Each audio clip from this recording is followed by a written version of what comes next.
Good morning. This is Pete D'Oronzio with PD Programming, and I'm creating a quick magic charm here to demonstrate the use of labels in collision diagrams.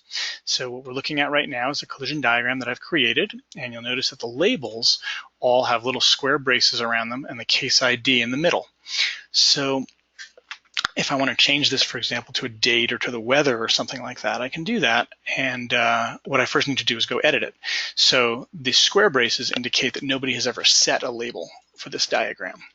So in looking at that, I come into the Settings tab for the diagram and notice there's nothing in the content.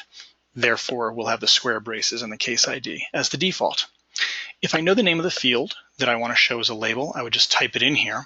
I don't offhand, so I'm going to click on these dots right here. This is going to help me build an expression.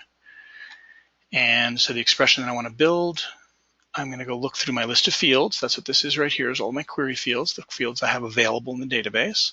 And I'm looking for something called date. I found one. Here's an incident date. So the reason there's an @ sign in front of all these fields, which you don't usually see, is that it's going to do a lookup. It's going to perform a lookup of whatever field I choose. So if I choose weather, instead of getting 1, 2, 3, 4, I'd get clear or rainy or cloudy. With date, it simply means it'll be formatted. And so I'm choosing incident date. And now that's been added. Save and return.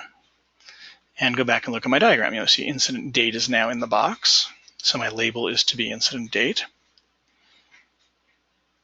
And now I have date on all of my crashes. Now I can use the expression editor the same way I use the filter editor. I can use pluses and spaces, and I can combine dates and weathers or times or what have you. But that's the basics on how to add the date as your label to a collision diagram. Thanks.